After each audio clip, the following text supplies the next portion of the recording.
Hello students, जय हिंद। Welcome back to my channel. Well बच्चे, इस वीडियो में हम बात करने जा रहे हैं chapter number 11, okay, human I and the colourful world. जैसे कि बेटा मैंने आपको लास्ट वीडियो में बताया था, लाइट के बारे में बताया था, जहाँ पर मैंने आपको रे डायग्राम, सारे फॉर्मूला, सारे टॉपिक जितने भी थे, सारे कॉन्सेप्ट मैंने एक्सप्लेन कर देते हैं। अब बेटा वन बाय वन हम चैप्टर नंबर 11 के जितने भी कॉन्सेप्ट हैं वो आपको एक्सप्लेन करेंगे। और अगर आपको कोई भी क्वेरी हो, कोई डाउट्स हो, तो आप मुझे कमेंट करके जरूर बता सकते हैं। तो स्टार्ट करते हैं बेटा आज की वीडियो। Let's continue. ओके बेटा देखो, सबसे पहले कि यहाँ पर आपकी बात आती है ह्यूमन आई की बात आती है। ह्यूमन आई बेसिकली होता है कि ना बेटा, एक ऐसा सेंस ऑर्गन्स होता है हमारी बॉडी में जो हमें हेल्प करता है, किस लिए? देखने में हेल्प करता है हमारी। ठीक है, ये बेसिकली कहाँ लोकेट होता है? आई सॉकेट्स में प्रेजेंट होता है, स्कल में। ओके, इसकी डायमीटर बेटा अप्रोक्सीमेटली कितनी? 2.3 सेंटीमीटर होती है आपकी आई की साइज। जैसे यहाँ पर आपको दिख रहा है डायग्राम, भी दिख रहा है आपको ये वाला। ठीक है, तो कुछ इस तरीके से आपका आई का स्ट्रक्चर होता है। ओके, अब आईज के ना डिफरेंट पार्ट्स के बारे में यहाँ पर बात करेंगे। ओके चलो बेटा कंटिन्यू करते हैं। अच्छा, अब बेटा ये तो आपको पता, देखो पार्ट्स ऑफ ह्यूमन आई के बारे में बात करते हैं। देखो सबसे पहले बेटा अगर बात की कॉर्निया की बात करें तो कॉर्निया क्या होता है? सबसे आउटर मोस्ट लेयर होती है आइज की, ट्रांसपेरेंट पार्ट होता है। It provides most of the refraction of light. सबसे ज़्यादा जो रिफ्रैक्शन होता है हमारा, वो कॉर्निया में होता है बेटा। कॉर्निया ना, जो आपके आइज के सबसे ऊपर वाली जो लेयर होती है ना, उसे हम कॉर्निया कहते हैं। और लेंस क्या होता है बेटा? लेंस बेसिकली हमारी आइज के अंदर प्रेजेंट होता है। ठीक है, it is composed of fibrous jelly like material होता है इसमें आपका। Provides the focused real and inverted image of the object on the retina. Retina पे बेटा ना क्या बनाते हैं? रियल और इन्वर्टेड इमेज बनाते हैं। इसके बारे में आपको इन्फॉर्मेशन तो पहले ही पता चल गया। रियल मतलब जो स्क्रीन पे ऑप्टेन होती है, और स्क्रीन यहाँ पर क्या बेटा? Retina is the screen where the image will be formed. और इमेज कैसे बनती है बेटा? इन्वर्टेड बनती है।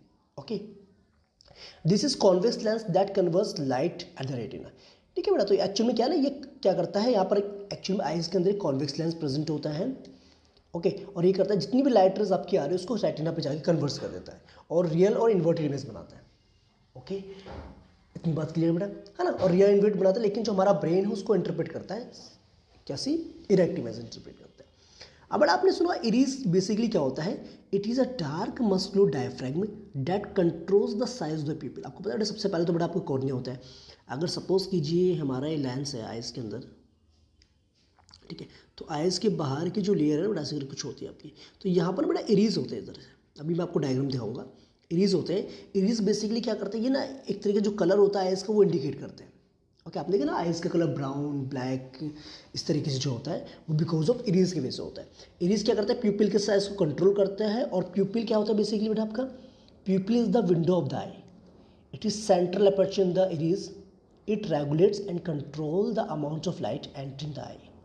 मतलब क्या है, अगर आपकी बड़ा इरीज है ना, तो इरीज के बीच में ना गैप होता है, जिसको बेसिकली हम कहते हैं विंडो कहते हैं। किसकी विंडो कहते हैं? आइज की विंडो कहते हैं, जहाँ से लाइटर्स बेसिकली एंटर करती है। लाइटर्स एंटर करती है कहाँ पर? लेंस के पास, लेंस के अंदर। ओके, और पीपल क्या करता है बेटा? राइट लाइट के अमाउंट को क्या करता है? कंट्रोल करता है और रेगुलेट्स करता है। अगर डिम लाइट है तो उसके अकॉर्डिंग एडजस्ट हो जाएगा, मतलब उसका साइज बढ़ जाएगा। अगर ब्राइट लाइट है तो उसके अकॉर्डिंग साइज जो होगा डिक्रीज हो जाएगा पीपल का साइज। ओके, अब रेटिना क्या होता है? रेटिना एक स्क्रीन होती है। It is basically a delicate membrane having enormous number of light sensitive cells. ये बेसिकली एक स्क्रीन होती है जहाँ पर इमेज फॉर्मेशन होती है हमारे आइज के अंदर, जिसमें लाइट सेंसिटिव सेल्स प्रेजेंट होते हैं, जैसे कि आपका होता है कोन सेल्स और रोड सेल्स प्रेजेंट होते हैं। ओके, अब बड़ा एक बात हो, फार पॉइंट क्या है?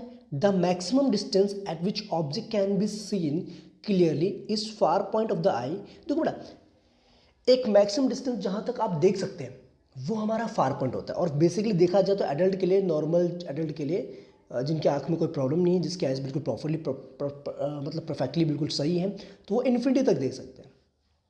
Okay clear? चलो, इतनी बात क्लियर होगी बेटा? ओके,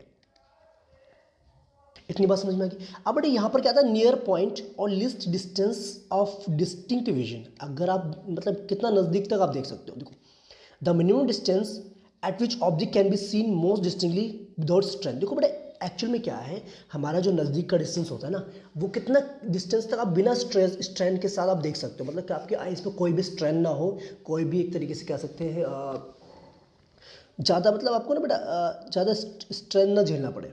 ठीक है, आइज को कुछ प्रॉब्लम ना हो, तो जिस मिनिमम डिस्टेंस तक आप देख सकते हैं वो आपका होता है बेटा मिनिमम डिस्टेंस, या लिस्ट पॉइंट या नियर पॉइंट कहते हैं। और नॉर्मल आई में कहा जाए तो नॉर्मल एडल्ट आई में ये वैल्यू आपकी 25 सेंटीमीटर होती है। आप खुद ही करके देख लें बेटा, 25 सेंटीमीटर नज़दीक करके मेरी वीडियो को देखिए तो आपको ब्लर दिखना स्टार्ट हो जाएगा। ओके, थोड़ा उससे दूर रखिए तो आपको क्लियरली है यहाँ पर। ओके, तो इसका मतलब ये है रेंज जो होती है ह्यूमन विजन की वो होती है 25 सेंटीमीटर से लेके इन्फिनिटी तक होती है, यानी कि 25 सेंटीमीटर टू इन्फिनिटी। ये नॉर्मल एडल्ट आई देख सकती है आपकी। Okay, clear, that's it. अब एक वर्ड आता है बेटा एकोमोडेशन, जिसे हम पावर एकोमोडेशन भी कहते हैं। देखो ये कहता है the ability of the eye lens to adjust its focal length is called accommodation. मतलब बेसिकली ना बेटा आपको पता है आई के अंदर जो लेंस है उसकी एक एबिलिटी होती है अपने साइज को एडजस्ट करने की। उसको कौन एडजस्ट करता है? सिलियरी मसल्स एडजस्ट करती है। ओके, अगर सिलियरी मसल्स आपकी वर्क नहीं करेगी प्रॉपर्ली तो आपका जो लेंस है ना वो प्रॉपर्ली अपने आप को कॉन्ट्रैक्ट या रिलैक्स नहीं कर पाएगा, अपनी फोकल लेंथ को चेंज नहीं कर पाएगा। ओके, तो लिखा ना बच्चों को focal length can be change with the help of ciliary muscles. Okay, जो आई लेंस को जो मतलब एक तरीके से बेटा होल्ड करके रखते हैं वो होते हैं सिलियरी मसल्स। सिलियरी मसल्स क्या करते हैं? एक दूसरे कॉन्ट्रैक्ट करते हैं और रिलैक्स होते हैं, जिसकी वजह से हम जो दूर और नज़दीक का देख पाते हैं। तो that is called the accommodation. Accommodation क्या है? हमारे आई लेंस की क्या एबिलिटी है फोकल लेंथ को एडजस्ट करने की, चेंज करने की। ओके, तो आई होप इतनी बात समझ में आ गई। Let's continue students. को मेंशन भी कर रखा है। देखो आपको बेटा पता है सिलियरी मसल्स क्या करती हैं? आपकी सिलियरी मसल्स जहाँ पर आपको मेंशन होगी, देखो ये देखो बेटा, देखो यहाँ पर क्या है आपका, ये आपका आई लेंस है, तो ये है सिलियरी मसल्स। देखो यहाँ पर ये है, ये आपकी सिलियरी मसल्स आपकी, ये आपकी ciliary muscles. Okay, ciliary muscles क्या करते हैं बेटा? अपने आप को रिलैक्स या कॉन्ट्रैक्ट करते हैं, जिसकी वजह से क्या होता है हमारे आई लेंस का साइज चेंज होता रहता है। देखो यहाँ पर क्या है आपका, देखो यहाँ मेंशन क्या है, सिलियरी मसल्स अगर रिलैक्सड होंगी तो आपको पता है लेंस जो हमारा हो जाएगा थिन हो जाएगा, और लेंस हमारा थिन हो जाएगा तो उसकी मतलब उसकी जो फोकल लेंथ होगी वो बढ़ जाएगी। अगर हमारे सिलियरी मसल्स खिंच जाएंगे तो ये लेंस हमारा पतला हो जाएगा, जस्ट लाइक दिस। ओके, जिसकी वजह से उसकी फोकल लेंथ इंक्रीज हो जाएगी। अगर हमारी सिलियरी मसल्स कॉन्ट्रैक्ट करती है तो क्या होगा, साइज जो हमारा लेंस का छोटा हो जाएगा, जिसकी वजह से उसकी लेंस हमारा थिक हो जाएगा लाइक दिस, और फोकल लेंथ क्या हो जाएगी, डिक्रीज हो जाएगी। समझिए बात बेटा। ओके, तो ये चीज़ आपने ध्यान रखनी है। जैसे देखो यहाँ पर आई का हमें डायग्राम दे रखा पूरा अच्छे से। देखो ये जो सबसे आउटर मोस्ट लेयर है इसको बेटा हम कॉर्निया कहते हैं, ये है कॉर्निया आपका। ओके, और ये आपका आई लेंस है, ये वाला आपका पार्ट जब मेंशन है देखो। और सिलियरी मसल्स क्या करती है बेटा, इसके साइज को क्या करते हैं, एडजस्ट करते हैं। अगर ये सिलियरी मसल्स क्या करेंगे, रिलैक्स मतलब खिंच जाएंगी, तो ये जो हमारा आई का लाइन साइज है वो क्या पतला हो जाएगा आपका आई लेंस। ओके, अगर ये कॉन्ट्रैक्ट हो जाएंगी तो आई लेंस हमारा क्या हो जाएगा, आपका थिक हो जाएगा, यानी फोकल लेंथ उसकी एडजस्ट हो जाएगी। और ये है बेटा इरीज, ये जो पोर्शन आपका ये इरीज है, ठीक है। और ये जो विंडो दिख रही है ना, this portion is called the प्यूपिल।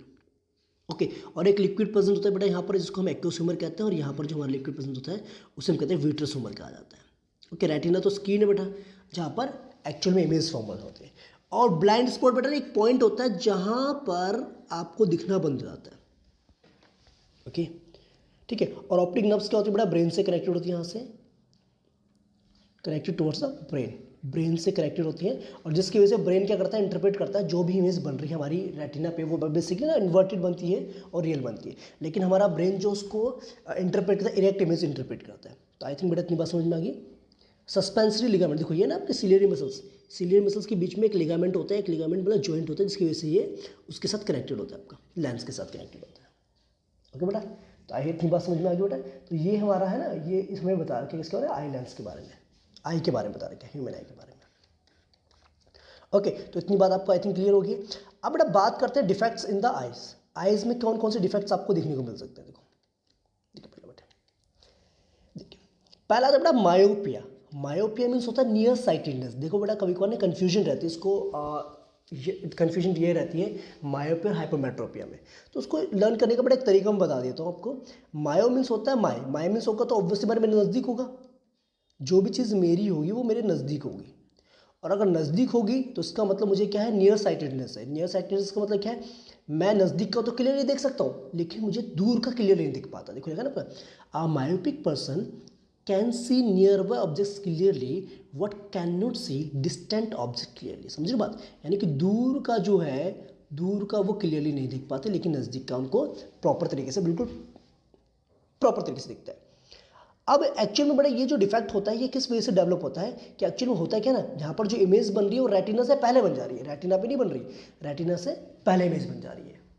Okay, तो इसीलिए इस केस में क्या होता है, दूर का जो ऑब्जेक्ट होता है, यानी कि जो बच्चे होते हैं ऐसे है ना स्कूल्स में, तो उनको ब्लैक बोर्ड पर जो लिखा होता है ना वो उनको विजिबल नहीं हो पाता। ब्लैक बोर्ड में जो लिखा हुआ है अगर उनको विजिबल नहीं है तो उनको क्या बेटा, मायोपिया है। क्या है, मायोपिया।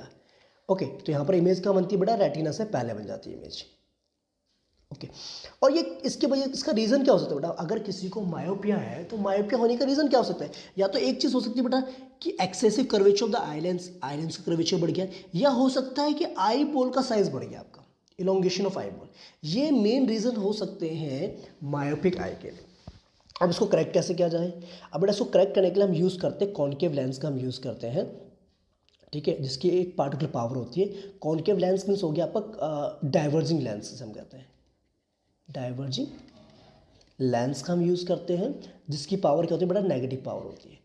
ओके, क्लियर है बेटा। तो इसको करेक्ट करने के लिए, मायोपिया वाले डिफेक्ट को करेक्ट करने के लिए we have to use the concave lens. Concave lens क्या करता है बेटा, बेसिकली जितनी भी लाइटर्स आपके आ रही हैं इन्फिनिटी से, उसको क्या करता है, डाइवर्स कर देता है, और फिर हमारा जो लेंस है ना उसको रेटिना पे जाके कन्वर्ट कर देता है। क्योंकि यहाँ पर क्या होता है, इस केस में रेटिना पे इमेज बन नहीं पाती, तो हमारा मेन मकसद क्या है, हमें रेटिना पे इमेज बनानी है। दैट्स वाई हमें यहाँ पर कॉन्केव लेंस यूज़ करना पड़ता है। और जिनको दूर का नहीं दिख पाता, उनकी आइज़ की जो पावर होती है, उसके आइज़ का जो लेंस की पावर होती है वो क्या होती है, नेगेटिव होती है। ओके, तो आई होप बेटा ये कॉन्सेप्ट भी आपको क्लियर हो गया। Let's continue. ओके, देखिए बेटा, यहाँ देखिए बच्चे, यहाँ पर ना आपको डिफेक्ट्स आपको इस तरीके से दिखा रखे हैं। देखो यहाँ पर क्या, parallel rays coming from the infinity से जो लाइट रेज आ रही है ना बेटा, वो रेटिना पे नहीं जा रही है, वो रेटिना से पहले ही इंटरसेक्ट कर जा रही है। देखो इस पॉइंट पे, इसीलिए क्या है बेटा, आपको ये मायोपिक इफेक्ट में ये वाली चीज़ होती है एक्चुअल में। अब यहाँ पर क्या, in a myopic eye image of a distance object is formed in front of the retina, not on the retina. Retina पे नहीं बनती ये, जिससे सपोज कि हमारे पास ये ऑब्जेक्ट है फार पॉइंट, तो उसकी इमेज ना बेटा रेटिना पे नहीं बनने से पहले बन जाती है इमेज। ओके, इसीलिए हम जो उसको क्लियरली नहीं देख पाते हैं फार ऑब्जेक्ट्स को। अब उसको करेक्ट कैसे किया, देखो बेटा, देखिए बेटा यहाँ पर करेक्शंस का भी बता रखा है आपको, ठीक है। करेक्शन कैसे करेंगे, देखिए बच्चे, the far point F of a myopic I is less than infinity, वो ऑब्वियसली बात इन्फिनिटी से लेस, ये ना आपका फार पॉइंट एफ पॉइंट ये था। अब हमने क्या रहा बेटा, इसके लिए हमने एक डाइवर्जिंग लेंस यूज़ कर दिया। डाइवर्जिंग लेंस क्या करता है, जो भी इन्फिनिटी से लाइट आपकी आ रही है उसको डाइवर्स कर देगा, इस पास से क्या करता है, डाइवर्स कर देगा। ये जो एक्चुअल में है ना, यहाँ से इसको डाइवर्स कर देगा, और डाइवर्स करने के बाद लाइटर्स हमारी जब डाइवर्स हो जाएगी यहाँ से, ठीक है, डाइवर्स होने के बाद थोड़ा सा उनका वो बन जाएगा, क्या नाम है, ठीक है, पाथ बढ़ जाएगा एक तरीके से कह सकते हैं। तो फिर वो जाकर के यहाँ पर क्या होता है, रेटिना पे जाके फोकस कर लेंगे। दैट्स वाई यहाँ पर हम कॉन्केव लेंस का यूज़ करते हैं। कॉन्केव लेंस बेसिकली क्या करता है, फार ऑब्जेक्ट्स को आपको क्लियरली दिखाने में हेल्प करता है। ओके, मीन्स कहने का तात्पर्य यहाँ पर ये है कि बेसिकली अगर आपको मायोपिया की प्रॉब्लम है तो आपको कॉन्केव लेंस का यूज़ करना पड़ता है। ओके, ठीक है बेटा, तो उससे क्या होता है, इस डिफेक्ट को हम करेक्ट कर सकते हैं। आगे यह डायग्राम आप जो है बना सकते हैं, ठीक है ना। बट देखो, correction of myopia, the concave lens placed in front of the I forms a virtual image of distance object at a far point F of the myopic eye. अब एक्चुअली में क्या बेटा, देखो जैसे आपको इन्फिनिटी पॉइंट पे कोई object यहाँ पर रखा हुआ है, ठीक है, तो यहाँ से वो क्या करता है, इसकी यहाँ से डाइवर्स करता है। डाइवर्स करने से क्या होता है बेटा, यहाँ पर ऐसा लगता है कि वो ना एफ पॉइंट पे जाकर के इमेज को फॉर्म कर रहा है, यानी वर्चुअल इमेज बनाता है। और वर्चुअल इमेज बनाने के बाद उसकी फिर वो क्या कर देता है एक तरीके से, उसके बाद क्या करता है, जो भी लाइटर्स आपकी आ रही है वो जाकर के आपकी रेटिना पे जाके कन्वर्ट हो जाती है, जिसकी वजह से जो है वो क्लियरली देख पाते हैं। Done, that's good. ओके, अब देखो बेटा, सेकंड जो हमारा डिफेक्ट आता है वो है आपका हाइपर, ठीक है बेटा, यहाँ पर क्या मेंशन देखा,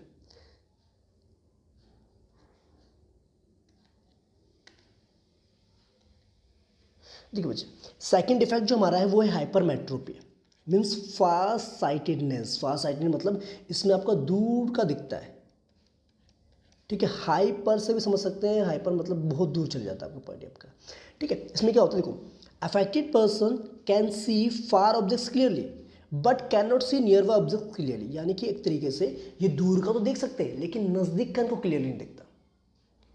ओके, यानी कि इनका जो नियर पॉइंट होता है वो 25 सेंटीमीटर से थोड़ा आगे चले जाता है। ओके, तो इनको थोड़ा सा दूर रख करके पढ़ना पड़ता है। Near point of the eyes moves away, ठीक है। इसमें क्या होता है, इमेज जो रेटिना के पीछे बनती है, दैट्स वाई ये डिफेक्ट देखने को मिलता है आपका। ओके, अब इसके कारण क्या है, या तो हो सकता है बेटा focal length of the eye lens become too long, focal length बढ़ चुकी है, या हमारा जो आई बॉल है वो स्मॉल साइज का हो गया। तो ये मेन रीज़न हो सकता है, ये मेन कॉज हो सकते हैं हाइपरमेट्रोपिया के होने के। ओके, देखिए बेटा, डायग्राम के थ्रू से समझते हैं एक बार। चलिए बेटा, देख क्लास, आई थिंक इतनी बात तो समझ में आ गई कि आपको हाइपरमेट्रोपिया की एक्चुअल में उसमें हो क्या रहा है ना। देखो, अब इसको करेक्शन करने के लिए बेटा यहाँ पर डायग्राम के थ्रू आपको बता रहे हैं। देखो, ये सपोज कि हमारे आई है, ये आई लेंस की हम बात कर रहे हैं, ठीक है। अब यहाँ पर क्या नॉर्मल आई की बात करते हैं, sharp image of the object at and near point. देखो नियर पॉइंट क्या हमें दे रखा है यहाँ पर, ठीक है। नियर पॉइंट मतलब ये हमारा नियर पॉइंट है जहाँ से हम जो प्रॉपर्ली जो देख सकते हैं, हमारे आइज में कोई डिफेक्ट है। लेकिन अगर हम बच्चे उस पॉइंट से नहीं देख पा रहे, यहाँ पर हमें जो नॉर्मल पॉइंट है उसकी इमेज जो रेटिना पे ना बनकर रेटिना के पीछे बन रही है। देखो हाइपरमेट्रोपी में क्या होता है कि आपको नियर बाय ऑब्जेक्ट जो भी है ना आपका, वो आपको क्लियरली नहीं दिख पाता, क्योंकि यहाँ पर जो होता है आपका नज़दीक आपको दिखता नहीं है, फार साइटेडनेस होता है ना आपका। फार साइटेडनेस मतलब दूर का दिखता है लेकिन नज़दीक का आपको क्लियरली नहीं दिख पाता इस वाले केस में। ओके, ब्लड इमेज फॉर्मेशन होती है, क्योंकि ना रेटिना पे इमेज तो बन ही रही, बिहाइंड द रेटिना इमेज बन रही है। तो उसके लिए करेक्शन करने के लिए हम यूज़ करते हैं कॉन्वेक्स लेंस का यूज़ करते हैं, सो दैट हमारे जो आई है वो प्रॉपरली जो है हम उसको देख पाए, ठीक है, शार्प इमेज बन पाए रेटिना पे। ओके, तो इसके करेक्शन के लिए हम यूज़ करते हैं कॉन्वेक्स लेंस का, हम यहाँ पर यूज़ करते हैं to correct the hypermetropia. Okay, now the point is बेटा, आपने यहाँ पर जो डिफेक्ट आता है, नेक्स्ट डिफेक्ट आपका आता है वो आता है प्रेस बायोपिया। प्रेस बायोपी क्या होता है बेटा, जो ओल्ड एज हाइपरमेट्रोपी से हम कहते हैं, ओल्ड एज हाइपरमेट्रोपी कहते हैं। इसमें क्या होता है, it is a defect of vision due to which an old person can not see nearby object clearly due to loss of power of accommodation of the eye. Actually में क्या होता है बेटा, इस केस में ciliary muscles weak हो जाती हैं, जिसकी वजह से हमारी जो आई लेंस जो है अपने आप को कॉन्टैक्ट रिलैक्स नहीं कर पाती प्रॉपर्ली। ओके, तो इसमें क्या होता है, the near point of the old 25 centimetre पर क्लियरली दिख पाता है, उनको थोड़ा सा दूर रखना पड़ता है, नियर पॉइंट को दूर चले जाता है। ओके, ये बेसिकली होता है क्या है, क्यों होता है, बिकॉज इनकी जो सिलियरी मसल्स होती है वो वीक हो जाती हैं, ठीक है। Diminishing flexibility of the eye lens की फ्लेक्सिबिलिटी क्या होती है, धीरे धीरे कम होती जाती है। इसको करेक्शन करने के लिए हम दोनों लेंस का यूज़ करते हैं, कॉनिकेव लेंस का भी और कॉन्वेक्स लेंस का भी यूज़ कर सकते हैं। Sometimes a person suffer from both myopia and hypermetropia. Such people require bifocal lens for correction. इनको ना बाइफोकल लेंस का यूज़ करना पड़ता है ताकि उनको ये डिफेक्ट जो है इजीली जो है देख सके डिफेक्ट्स पे आपका, ठीक है। होता कुछ नहीं बट ना, सिलियरी मसल्स एज के साथ साथ क्या होती है, वीक होती जाती हैं, जिसकी वजह से हमारा लेंस जो है प्रॉपर्ली अपने आप को एडजस्ट नहीं कर पाता, अपनी फोकल लेंथ को प्रॉपर्ली एडजस्ट नहीं कर पाता, इसलिए दूर का देखने में भी दिक्कत होती है और नज़दीक का देखने में प्रॉब्लम होती है। That type of problem is called the presbyopia, उसको हम प्रेस बायोपिया कहते हैं। ओके, तो आई थिंक इतनी कॉन्सेप्ट आपको क्लियर हो गया, तीनों डिफेक्ट्स आपको समझ में आ गए। अब यहाँ पर ना एक कॉन्सेप्ट दे रखा है आपको, advantages of eyes in front of the face. Face के सामने आईज देने का क्या मतलब है। ओके, देखो बेटा, it gives a wider field of view. देखो आपको पता है कि भाई आइज जो है वाइडर फील्ड ऑफ व्यू मतलब ज़्यादा अमाउंट में आपको देखने के लिए। It enhance the ability detect फेंट ऑब्जेक्ट्स, यानी कि जो आपके हल्के ऑब्जेक्ट्स होते हैं ना, जिन पे थोड़ी सी लाइट कम पड़ रही है, उसको देखने के लिए भी हम यूज़ कर सकते हैं। It provide 3 dimensional view, 3D view के लिए भी हम इसको यूज़ करते हैं बेटा, 3D व्यू। दैट्स वाई जो हमारे आइज जो हमारे फ्रंट में देने का यही मेन मकसद हो गया। अगर हम बच्चे एक आंख की बात करें ना, तो एक आंख से हम बस 150 डिग्री तक ही देख सकते हैं, और 2 आइज से हम क्या करते हैं, 2 आइज से हम 180 डिग्री तक का व्यू देख सकते हैं। Okay, for the wider view के लिए हमारे पास जो आइज जो हमारे फ्रंट में दी जाती है। ओके, तो आई होप इतने, ये तो बड़ा बेसिक चीज़ थी, तो आपको पता होगा, ठीक है। आगे हुई है,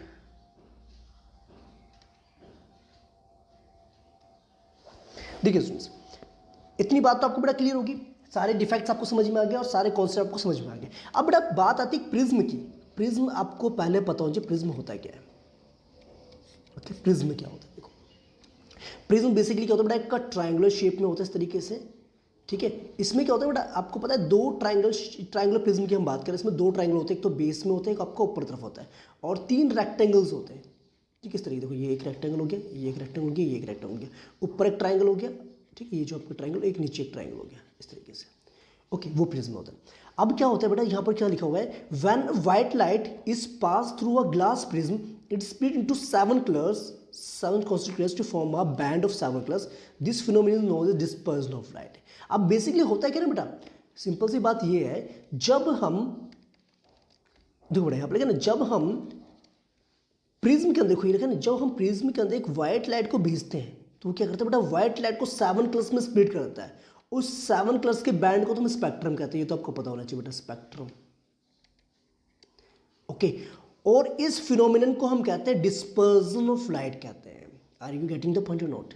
ओके, यहाँ पर बेटा लिखा भी है लिस्ट डेविएशन, लिस्ट सबसे ज़्यादा कम डेविएशन कौन करेगा, आपका रेड कलर करेगा। क्यों करेगा बेटा रेड कलर, क्योंकि रेड कलर की जो वेवलेंथ होती है वो कंपेरिजन टू सबके कंपेरिजन में ज़्यादा होती है, और इसकी स्पीड जो होती है ना बेटा रेड कलर की, स्पीड ऑफ रेड कलर या velocity of red colour is greater than all, ठीक है, ये जो होती है is more than all light rays.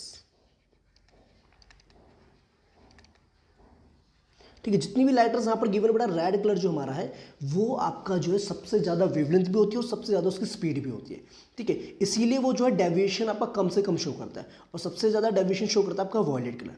Okay, यानी कि इस तरीके से हम देखा जाए तो इसको कहते हैं विव्योर कहा जाता है, VIBGYOR, means violet, indigo, blue, green, yellow, orange, red, ठीक है। तो ये कॉम्बिनेशन होता है 7 कलर्स का कॉम्बिनेशन होता है आपको व्हाइट लाइट, जो स्प्लिट होने के बाद आपको ये 7 कलर्स प्रोवाइड करता है व्हाइट कलर। ओके, तो इसी को हम क्या कहते हैं, इस बैंड को हम 7 कलर के बैंड को हम कहते हैं स्पेक्ट्रम कहते हैं, क्या ठीक है। The band of 7 colours form due to dispersion of white light is called spectrum. Okay, acronym, it is a group of alphabets that represent sequential colours in spectrum. देखो बेटे बेसिकली क्या बात हो रही है यहाँ पर ना, अब हम यहाँ पर जो मैंने आपको बताया ना विवग्यो, एक्रोनिम्स मतलब क्या होता है कि जो हम बेसिकली एक तरीके से इसको रिप्रेजेंट विवग्योर की फॉर्म में रिप्रेजेंट कर रहे हैं, सभी कलर्स के कॉम्बिनेशंस को अल्फाबेटिक फॉर्म में लिख रहे हैं, उसे हम एक्रोनिम्स कहते हैं। क्या लिखा बेटा, it is a group of alphabets that represent sequential colours, मतलब कि एक सीक्वेंस बताता है किसका, कलर का, कि वॉयलेट सबसे ज़्यादा डेविएट करेगा, फिर Indigo, blue, green, yellow, red, red सबसे कम डेविएट करेगा फ्रॉम इट्स पाथ। यहाँ से लाइट गई आपकी रेड कलर की, फिर ये थोड़ी सी बैंड हुई, देखो बेटा अच्छा, लेकिन वॉयलेट कलर जो आपका सबसे ज़्यादा आपका deviation show, maximum deviation show कर रहा है। ओके, क्यों, क्योंकि इसकी स्पीड कम है, उसकी वेवलेंथ कम है, दैट्स द पॉइंट। ओके, और इन स्पेक्ट्रम को अल्फाबेटिक और फॉर्म्स में लिखना according to their sequential colours की फॉर्म में, तो उसे हम कहते हैं एक्रोनिम क्या जाता है। Do not, that's good. चलो आगे बात करते हैं, ठीक है ना, जैसे कि यहाँ पर मेंशन किया हुआ है, देखो ना ये चैप्टर में विव्यूअर आपको मेंशन किया हुआ है, ठीक है। मैंने आपको बताया ना, angle of deviation is inversely proportional to the wavelength, यानी जिसकी वेवलेंथ, लैम्डा से हम डिनोट करते हैं वेवलेंथ को, जिसकी वेवलेंथ बेटा ज़्यादा होगी वो कम से कम डेविएशन करेगा। मैंने बताया था बेटा, रेड कलर की जो वेवलेंथ होती है, रेड लाल रंग की वेवलेंथ, जो रेड वाले की वेवलेंथ क्या होती है, ज़्यादा होती है, दैट्स वाई वो कम से कम डेविएशन करता है, कम डेविएशन करता है। ओके, तो क्या करना पड़ेगा, red is list deviated colour as it has largest and longest wavelength, that's the point. Violet is the most deviated color because it has the smallest wavelength of visible spectrum.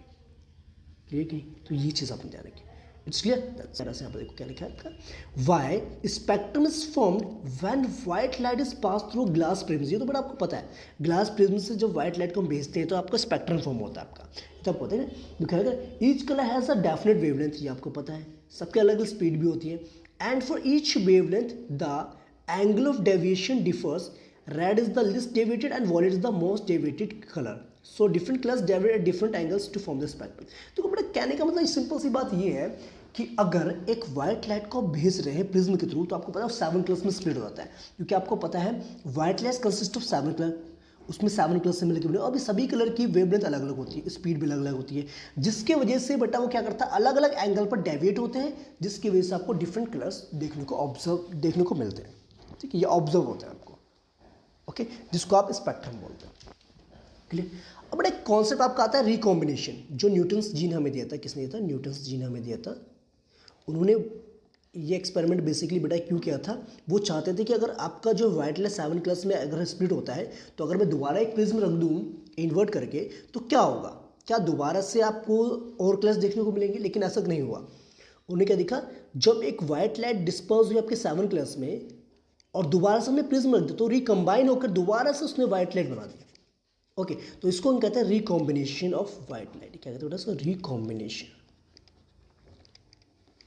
Recombination of white light.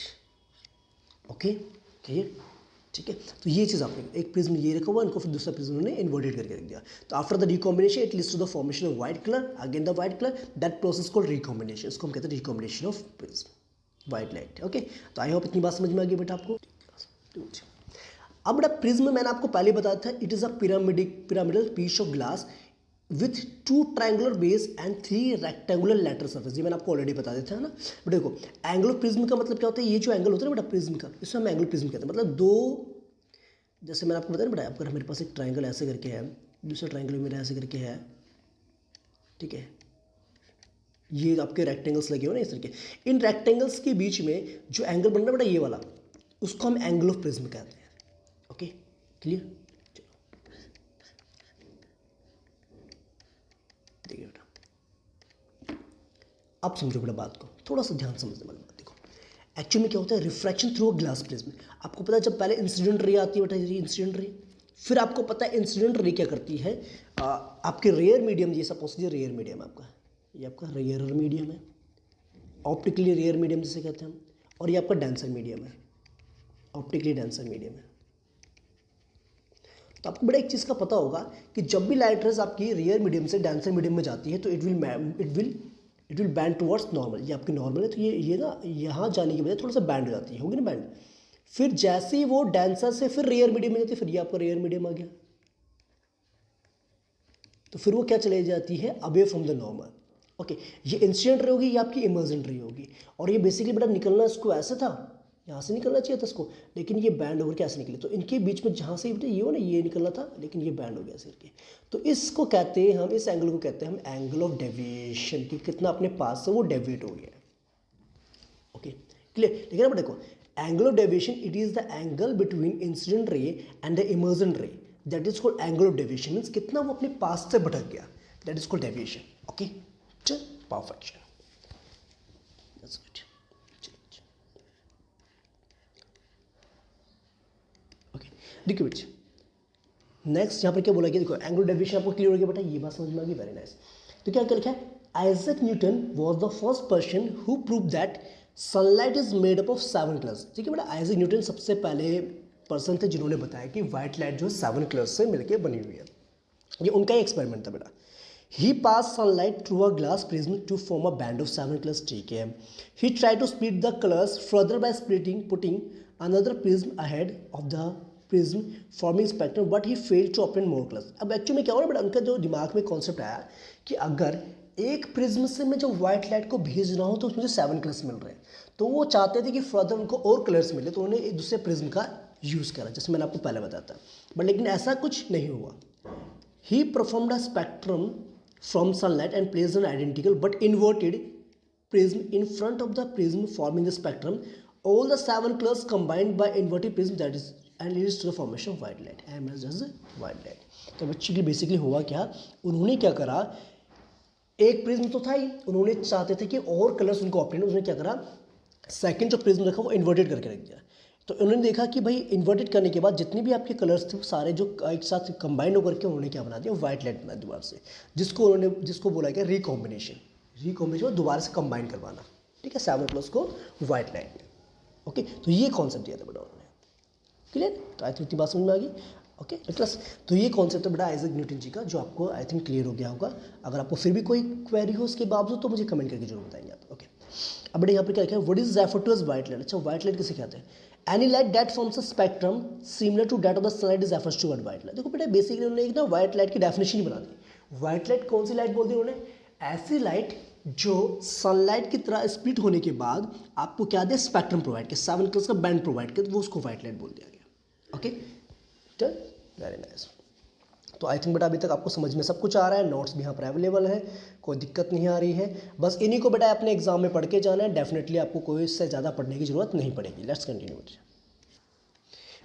देखिए students, अब बात करते हैं total internal reflection की बात करते हैं। देखो होता है क्या ना, टोटल इंटरनल रिफ्लेक्शन बेसिकली क्या है यहाँ पर, कि when light enters obliquely from a denser medium to a rare medium and the angle of incidence exceeds critical angle, the light reflects in the denser medium, this is called internal reflection. मतलब क्या है इसका, तो बड़ा simple सी बात समझ लो ध्यान से। आपने बड़ा एक चीज़ पढ़ी थी, जब भी डेंसर मीडियम से हमारे रियर मीडियम पर लाइट जाती है तो क्या करती है, it will moves away from the normal, moves away from normal।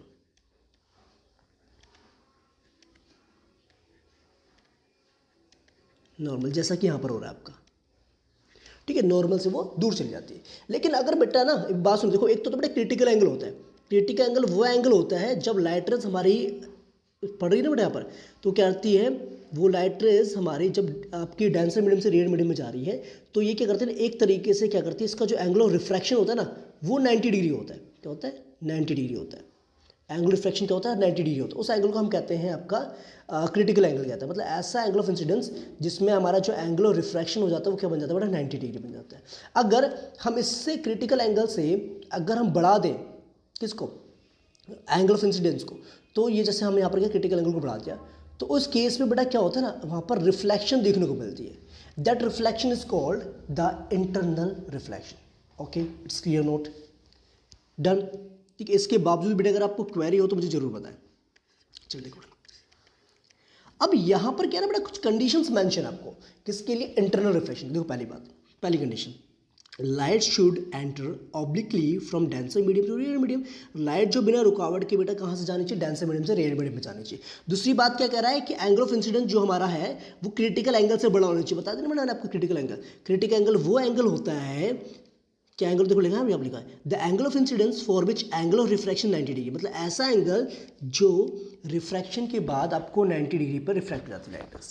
Okay, clear बेटा कि नहीं, ठीक है। तो ये आपका मिनिमम एंगल, ये आपका वो मिनिमम एंगल होता है क्रिटिकल एंगल, जो बेसिकली जिस एंगल पर, जिस एंगल ऑफ इंसिडेंस पर लाइट रेज हमारी आ रही है, अगर वो 90 डिग्री पर रिफ्रैक्ट हो रही है तो समझ जाना that angle is called the critical angle. अगर उस एंगल से हम ज़्यादा बढ़ा देंगे तो आपको इंटरनल रिफ्लेक्शन देखने को मिलेगी वहाँ पर। ओके, तो बात समझ में आई बेटा, ठीक है, ये चीज़ आप जानेंगे। देखो जैसा ना बेटा यही जो कॉन्सेप्ट हमारा है, देखो रेनबो की बात करें बेटा, रेनबो क्या होता है बेटा, it is a natural spectrum appearing in the sky after rain showers.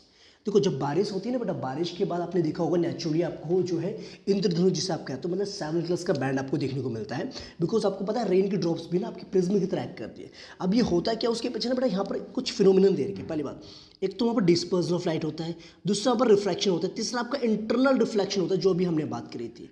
Okay, तो आपको उसको एक्सप्लेन करते हैं one by one. Okay, let's continue.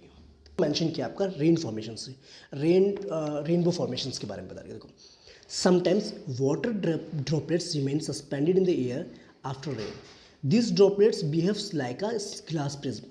When light enters the raindrop, it first refract, पहले रिफ्रैक्ट होगी फिर डिस्पर्स होगी, then it reflects internally and again refracts as it come out of the drop, and the 7 colors reach our eye. It is the eye of the observer in the form of rainbow. Basically होता क्या ना बेटा, मेरी बात सुन, जो water की droplets होती है रेन के बाद जो आपकी एटमॉस्फेयर में प्रेजेंट होती हैं, ओके, वो ना एक स्मॉल ग्लास प्रिज्म की तरह बिहेव करती है। जैसे उस पर लाइट रेज एंटर करते हो बड़ा होता है क्या, जैसे वाइट लाइट एंटर करी तो पहले होता है बड़ा रिफ्रैक्शन, रिफ्रैक्शन होने के बाद डिस्पर्स होता है, वो क्या कहता है, डिस्पर्जन ऑफ लाइट होता है आपका 7 कलर्स में।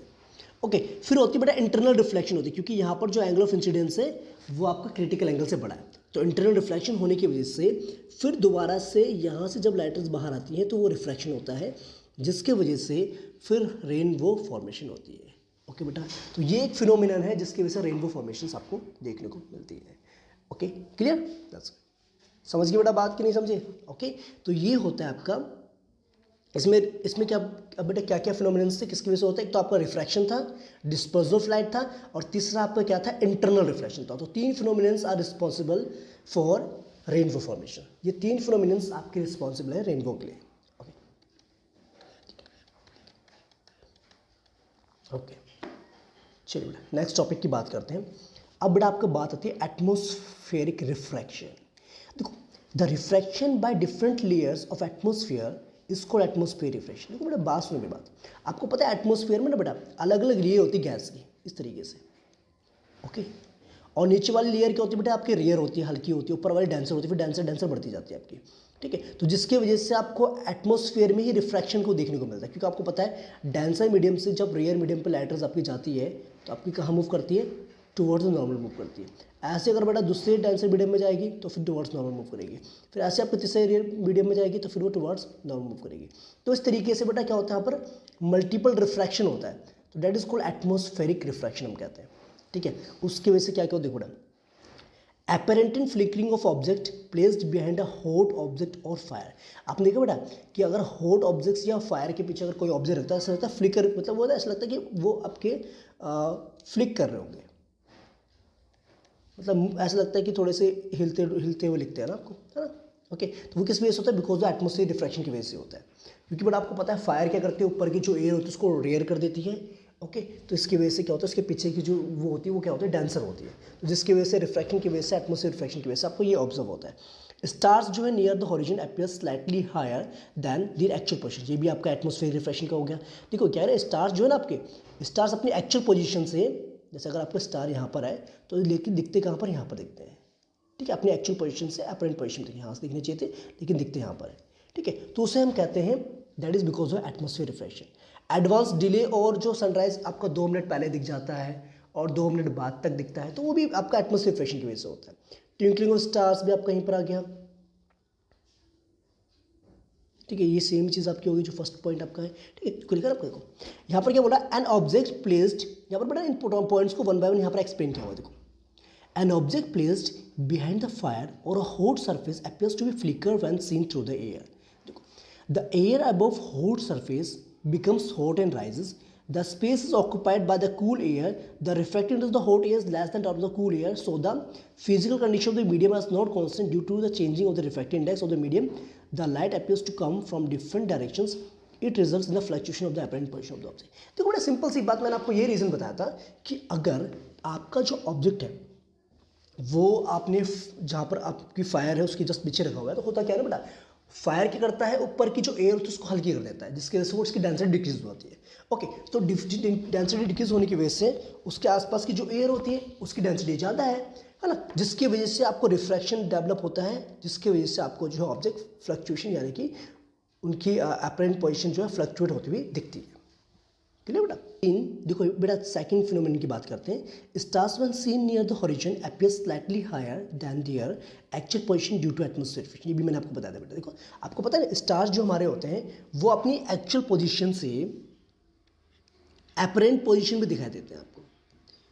ओके, क्यों? एटमॉस्फेयर रिफ्लेक्शन की वजह से। मैंने आपको रीजन बताया था बेटा इसका ना, क्यों होता है। देखो, refractive index of the earth atmosphere in general increases from top to the bottom. आपको पता है, मैंने बताया था ऊपर जो गैसेज होती हैं उनकी डेंसिटी कम होती है comparison to the lower one. Okay, जैसे जैसे लाइट रेज नीचे की तरफ आती है डेंसिटी बढ़ती जाती है, तो वो लाइट रेज क्या करती है, टुवर्ड्स द नॉर्मल मूव करती जाती है। ठीक है, तो so the light coming from the star near the horizon has to travel from rare medium to denser medium and it bends towards normal, as a result the stars appears higher. ठीक है, वही चीज़ मैंने आपको यहाँ पर अपनी language में बता दिया था। क्लियर? ओके, सेकंड बेटा यहाँ पर क्या आता है नेक्स्ट आपका कि एडवांस सनराइज और आपका एडवांस सनराइज और एडवांस सनसेट के बारे में बात है। देखो बेटा, आपको the sun appears about 2 minutes earlier than actual sunrise and the sun remains visible for about 2 minutes after actual sunset। मतलब सनराइज से 2 मिनट बाद भी आपको दिखता है और सनराइज होने से 2 मिनट पहले भी आपको दिख जाता है सन। ये भी बड़ा सेम रीजन होगा इसका भी, एटमॉस्फेयर रिफ्लेक्शन होगा। देखो क्या ना, when sun is below horizon the rays have to pass through rare medium to denser medium, so rays bend towards the normal, as a result sun appears to be higher than its actual position। देखो ये देखो, अगर आप यहाँ से observer आप हैं, ये आपका अर्थ का लेवल हो गया ओरिजिन लेवल, ये आपका सन है। ठीक है, लेकिन क्या होगा, एटमॉस्फेयर रिफ्लेक्शन की वजह से आपको पता है यहाँ पर जब हम लाइट रेज की बात करेंगे तो it will move towards normal move करते करते क्या होगा, ये आपको सन जो है एक्चुअल पोजिशन से अपरेंट पोजिशन दिखा देगा। ये तो सनराइज के दौरान हो गया, और ये आपका हो गया अभी आपका क्या है, सन सेट डाउन हो चुका है लेकिन उसके बाद भी आपको दिख रहा है। ठीक है, तो ये सेम रीजंस आपके होंगे, this is because of the atmospheric refraction की वजह से होता है सारे आपके। ओके, सेम बेटा ट्विंकलिंग ऑफ स्टार्स का कॉन्सेप्ट भी होता है। देखिए, सेम हम ट्विंकलिंग ऑफ स्टार्स के लिए भी होता है। देखो यहाँ क्या है, stars are very far away from us so they behave as a point source of light. Since the physical conditions of the Earth's atmosphere are not constant, the light from the stars appears to come from different directions. This is due to the fluctuation of the apparent position of the star। देखो बेटा, ये मैंने आपको पहले भी बता दिया था। एक तो जैसे आपका बेटा मैंने बताया था, एक तो वो था आपका क्या नाम है, अपनी एक्चुअल पोजीशन से अपरेंट पोजीशन में हमें स्टार्स दिखते हैं, है ना, एटमॉस्फेयर रिफ्लेक्शन करते हैं। सेम कॉन्सेप्ट यहाँ पर भी होता है बेटा। आपको पता है अर्थ का जो एटमॉस्फेयर ना वो यूनिफॉर्म नहीं है, ऊपर वाली लेयर आपकी जो है रेयर है, नीचे वाली लेयर जो आपकी डेंसर है। जब वो रेयर मीडियम से डेंसर मीडियम की तरफ मूव करता है ना, तो बेटा आपको पता है कि लाइट रेस क्या करती है आपकी टुवर्ड्स नॉर्मल मूव करती है, जिसकी वजह से वो हमें उस समय नहीं दिखता है, फिर दिखता है इस तरीके से चलता रहता है। ठीक है, ठीक है, तो ये जो रिफ्रैक्टिव इंडेक्स में वेरिएशंस आता है, जिसके वजह से बेटा क्या होता है, हमें स्टार्स ट्विंकलिंग करता हुआ नजर आता है। ओके ओके बच्चे, ठीक है बच्चे, इतनी बात समझ में देखिएगा ना। Stars appear bright when more light from the star reaches our eyes and the same star appears dull when less amount of light reaches our eyes. तो सिंपल सी बात ये है बेटा। देखो एक्चुअली में क्या होता है, जब वहाँ पर रिफ्रैक्शन होता है ना बेटा लाइट रेज के डिफरेंट लेयर्स में, तो जब आपकी लाइट रेज ज़्यादा अमाउंट में आ रही है सन से तो हमें ब्राइट दिखेगा। अब कभी कभार जैसे आपका रिफ्रैक्शन बैंडिंग हो जाएगी लाइट रेज की, तो वहाँ पर हमें डल दिखाई देता है, जिसकी वजह से जो हमें लगता है कि वो ट्विंकलिंग कर रहा है आपका। ठीक है, ठीक है, तो यही फिनोमिनन रिस्पॉन्सिबल होता है ट्विंकलिंग ऑफ स्टार्स के लिए। अब बात आती है बेटा, जो प्लैनेट्स हमारे हैं लेकिन वो ट्विंकलिंग करते हुए क्यों नहीं नजर आते आपको। देखो इसके पीछे रीजन क्या है। पहली बात तो प्लैनेट्स जो है आपके क्लोजर टू द अर्थ होते हैं, ओके, एंड आर दस सीन एज एक्सटेंडेड सोर्स। अगर हम बेटा प्लैनेट को कंसीडर करके चले कि large number points and objects मान के चले, सोर्स ऑफ लाइट मान के चले, तो total variation in the amount of light entering our eyes from all individual points as source will average out to zero, will nullify the twinkling effect. समझिए बात को, नहीं समझिए बोला आपको मैंने बोला स्टार्स जो होते हैं एक तरीके से पॉइंट्स है सोर्स माने जाते हैं। वैसे अगर मैं बेटा प्लैनेट की बात करूँ तो प्लैनेट के अगर हर एक पॉइंट को हम पॉइंट्स है सोर्स मान के चले, बहुत सारे पॉइंट्स हो जाएंगे हमारे पास, तो वो क्या करते हैं एक दूसरे को इफेक्ट को क्या करते हैं नलीफाई कर देते हैं, जिसकी वजह से हमें जो है प्लैनेट्स ट्विंकलिंग करते हुए नहीं देखते। नलीफाई का मतलब क्या ना, एक दूसरे को इफेक्ट को वो जीरो कर देते हैं। ओके, इसीलिए ट्विंकलिंग इफेक्ट यहाँ पर देखने को नहीं मिलता प्लैनेट्स के केसेस में। ओके बेटा आगे बढ़े। स्कैटरिंग इफेक्ट, देखो स्कैटरिंग का मतलब क्या होता है, spreading of light in various directions by colloid particles. ठीक है, देखो सुनो एक बात, स्कैटरिंग का मतलब क्या होता है कि आपकी जो लाइट आ रही है ना उसको बेसिकली क्या करता है ना, ये स्प्रेड करता है, मतलब फैला देता है, उसी को हम क्या कहते हैं स्कैटरिंग कहते हैं। ओके, तो स्कैटरिंग बेटा ना बेसिकली डिपेंड करता है आपके पार्टिकल्स के साइज पे डिपेंड करता है। ठीक है, स्कैटरिंग एक चीज़ और बेटा वो ना वेवलेंथ के इन्वर्सली प्रोपोर्शन होता है। मतलब कहने का मतलब क्या है, जिस लाइट रेज की वेवलेंथ ज़्यादा होगी वो कम स्कैटर करेगा, कम स्प्रेड होगा। ठीक है, और जिसकी वेवलेंथ कम होगी वो ज़्यादा स्कैटर करेगा। तो यही बच्चे रीज़न होता है कि आपको जो है स्काई ब्लू कलर का दिखाई देता है। ओके, या ओशियंस जो है वो आपको ब्लू कलर के दिखाई देते हैं। ओके, तो सेम रीज़न होता है बेटा दोनों के लिए ना, स्काई के लिए भी और आपका ओशियंस के लिए भी। ठीक है, ठीक है बेटा, तो ये स्कैटरिंग की वजह से सारी चीज़ें आपको फिनोमिनन्स आपको ऑब्जर्व होते हैं। ओके, तो बस ये चीज़ ध्यान रखिए बेटा, जिस लाइट रेज की वेवलेंथ ज़्यादा होगी वो कम स्कैटर करेगा, और जिसकी वेवलेंथ कम होगी वो ज़्यादा स्कैटरिंग करेगा। ठीक है, इस फिनोमिनन का भी हम काफ़ी जगह पे यूज़ करते हैं, देखो बेटा बताएंगे आपको। ठीक है, टिंडल इफेक्ट क्या बेटा आपका, when light pass through a colloid its path becomes visible, this को टिंडल इफेक्ट। कभी कभार क्या होता है बेटा, आपने देखा होगा अगर कोलाइडल सॉल्यूशंस के बारे में आपने पढ़ा होगा। ठीक है, जैसे कैनोपी ऑफ ट्रीज होती है ना, है ना, आपने कभी देखा होगा अगर आपका रूम डार्क रूम है, आपके रूम में कहीं पर एक पार्टिकुलर होल से सन की रेज आ रही हैं, तो आप देखोगे डस्ट पार्टिकल्स आपको मूव करते हुए दिखते हैं। तो वो बेटा बेसिकली क्या टिंडल इफेक्ट ही होता है आपका। ओके, तो क्या है ना,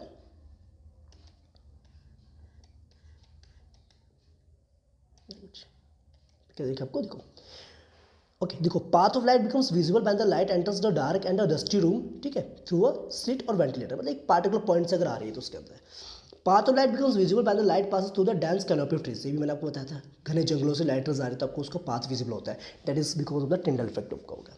ठीक है, जो कि एक तरीके से लाइट रेज को स्कैटर कर देता है। Colours of scattered light depends on the size of the scattering particle, ये भी मैंने आपको बताया था बेटा। हाँ, मतलब कि एक्चुअल में कौन सी लाइट हमारी स्कैटर करेगी वो उसके कलर पे डिपेंड कर देगा, उसके साइज़ के पार्टिकल्स पे डिपेंड करेगा बेटा, कि किस पार्टिकल्स से वो ट्रैवल कर रहे हैं, कि कौन सी लाइट आपकी स्कैटर होगी ना, वो डिपेंड करेगा पार्टिकल्स कौन कौन से हैं उसके सामने, बड़े साइज़ के पार्टिकल है या छोटे साइज़ के पार्टिकल्स पे डिपेंड करेगा। ओके, और दूसरी बात ना वेवलेंथ पे भी डिपेंड करेगा कि कौन सी लाइट की वेवलेंथ कितनी कम है कितनी ज़्यादा है। कम वेवलेंथ वाला ज़्यादा स्कैटर करता है और ज़्यादा वेवलेंथ वाला आपका कम स्कैटर करता है। देखो if a particles are very fine they scatter mainly the blue colour of light shorter wavelength. अगर पार्टिकल छोटे हैं तो उसका मतलब वो सिर्फ जो है ना बेटा उन्हीं लाइट रेज को स्कैटर करेगा जिनकी वेवलेंथ क्या है कम है, जैसे कि स्काई ब्लू दिखता है because of the scattering of light, क्योंकि वहाँ पर फाइन पार्टिकल्स प्रेजेंट होते हैं एटमोसफेयर में। ठीक हो, मीडियम साइज पार्टिकल स्कैटर करेंगे रेड कलर यानी कि लॉन्गर वेवलेंथ वाले को, इवन लार्जर पार्टिकल्स भी स्कैटर करेंगे बेटा आपके डेट अपियर्स वाइट। ओके, यहाँ लिखा बेटा मीडियम साइज के पार्टिकल्स करेंगे रेड कलर वाली लॉन्गर वेवलेंथ को स्कैटर करेंगे, लेकिन अगर उससे बड़े पार्टिकल्स हैं scatter all the colours of light that is why it appears.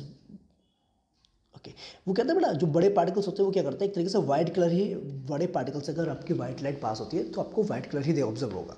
ठीक है, okay clear, that's it. Wavelength of red colour light is about 1.8 times then of the blue light. ठीक है बेटा, रेड कलर की जो wavelength होती है ना वो 1.8 टाइम्स ज़्यादा होती है कंपेयर टू ब्लू लाइट, जिसके वजह से वो आपका कम स्कैटर करता है और जिसके वजह से उसको हम काफ़ी जगह पे रेड कलर का सिग्नल्स वगैरह में यूज़ किया जाता है। जैसे यहाँ पर मेंशन है बेटा आपको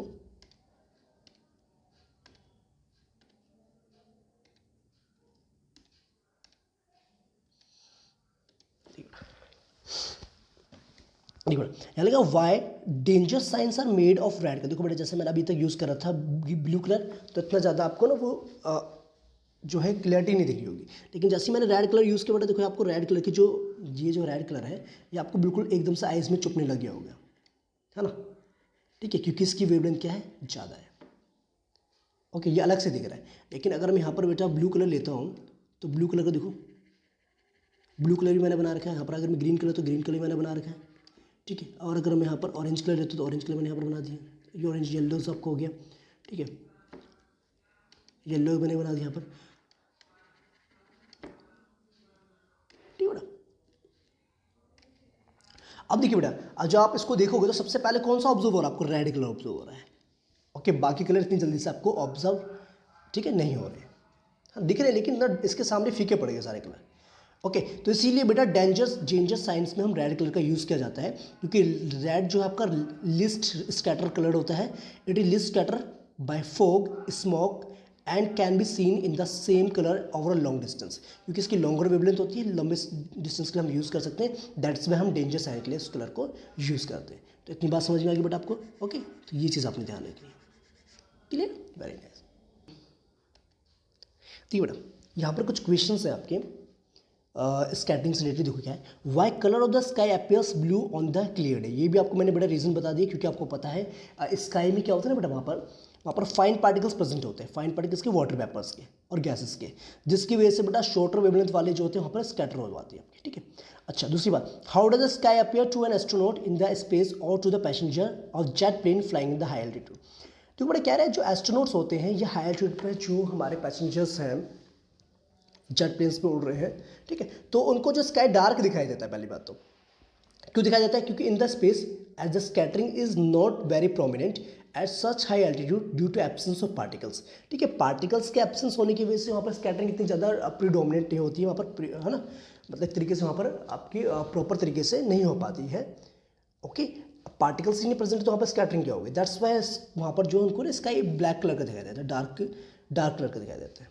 ओके, दूसरी बात बेटा, क्लाउड्स आपको जो व्हाइट कलर के क्यों दिखते हैं? देखो, clouds are formed by water vapour से, आपको पता है water vapours condense to form water droplets due to larger size of droplets. All clouds of light are scattered and clouds appear white. देखो होता क्या है ना बेटा, आपको जो क्लाउड है व्हाइट कलर के क्यों दिखाई देते हैं? क्योंकि वहाँ पर एक रीज़न होता है, क्योंकि आपको पता है क्लाउड्स के अंदर वाटर के पार्टिकल्स होते हैं, और वाटर के पार्टिकल्स क्या होते हैं बेटा, आपको कंडेंस होने के वाटर ड्रॉपलेट बनाते हैं जो कि बड़े साइज के होते हैं। तो इसीलिए ना सारी लाइट इसको स्कैटर कर देता है और व्हाइट कलर आपको ऑब्जर्व होता है। ओके, ये चीज़ आपको। दूसरी बात बेटा, आपने देखा होगा आपका जो सनराइज होता है, जो सनसेट होता है, उस टाइम पे भी आपको रेड कलर दिखाई देता है। क्यों? देखो, while sunset and sunrise the color of the sun and its surrounding appears red.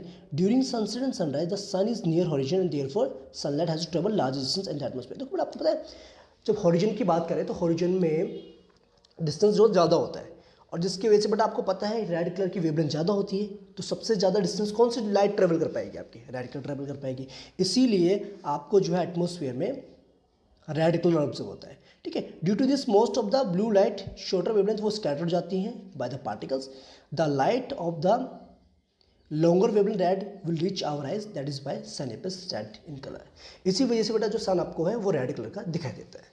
Okay, तो आई होप बेटा जितने भी कॉन्सेप्ट थे इस चैप्टर के आपको अच्छे समझ में आ गए होंगे। ओके, तो बेटा ऐसे ही वीडियोस के लिए आप मेरे चैनल के साथ जुड़े रहिए। जल्द से जल्द मैं आपको सभी चैप्टर्स की वीडियो प्रोवाइड कर दूंगा। तब तक के लिए आप अपना ध्यान रखें, जुड़े रहिए मेरे चैनल के साथ। Bye bye, take care and Jai Hind student.